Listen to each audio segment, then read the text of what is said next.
Всем привет, дорогие друзья! Вы на канале Realistic PS. Геймплейный трейлер UFL вызвал достаточно споров как по поводу графики проекта, так и игрового процесса, которого было не так уж и много в этом трейлере, если быть откровенными. Однако, этих кадров более чем достаточно, чтобы примерно представить, что из себя будет представлять геймплей новоиспеченного фудсима от белорусских разработчиков. И в рамках этого ролика предлагаю подробнее взглянуть на наиболее интересные кадры из трейлера и проанализировать их. Скажу сразу, что все сказано это чисто мое мнение, и на мнение последней инстанции оно не претендует. Поэтому ваше мнение по поводу кадров игрового процесса я буду ждать в комментариях под этим роликом. Ну и не забывайте поддерживать видео своими лайками, а канал подпиской и колокольчиком, если вы здесь впервые.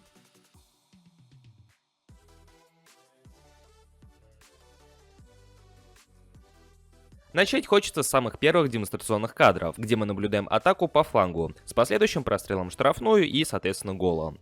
Первое, что бросается в глаза, так это странная физика мяча, а именно то, как он поднимается в воздух после заброса. Именно первые секунды после удара он словно скользит на одном уровне, а затем резко поднимается вверх.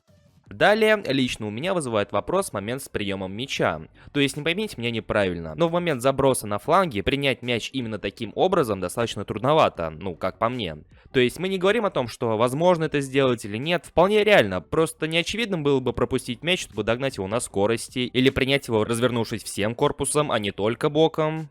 Далее все относительно неплохо. Вопросы разве что вызывают действия защитника Монако, который мало того, что не держит нападающего у Вест Хэма, так и действует совершенно непонятно, пробегая мимо соперника и крутясь после этого на месте. Что, по вашему мнению, пытается сделать защитник в этом моменте? Ваши варианты я буду ждать в комментариях. Момент перепасовки игроков Селтика особых вопросов не вызывает, так как он достаточно короткий. Однако из этого небольшого отрывка мне достаточно трудно отметить вес мяча. Исходя из этих передач, трудно сказать, насколько тяжело будет чувствоваться мяч и насколько четкими будут передачи по ходу игры. Что же касаемо движений футболистов, то здесь поспорить трудно, они выглядят очень даже неплохо. Хоть это и пререндеренные отрывки, движения так или иначе естественные.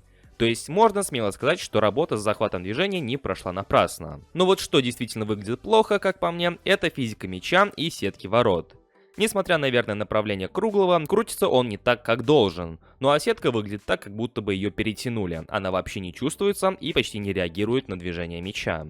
Ну и последние кадры из геймплея игры, которые окончательно сняли вопрос об аркадности происходящего. Это удар ТТ в стиле Зинедина Зидана. Повторюсь таки, опять движения футболиста максимально естественные. Опора на слабую ногу, движение корпусом и последующий удар, за исключением движения мяча и реакции сетки на него, выглядит неплохо. Вопрос лишь в том, насколько часто подобную картину мы наблюдаем в реальном футболе, и насколько эффективным может быть подобный удар. Заметьте, именно эффективным, а не эффектным.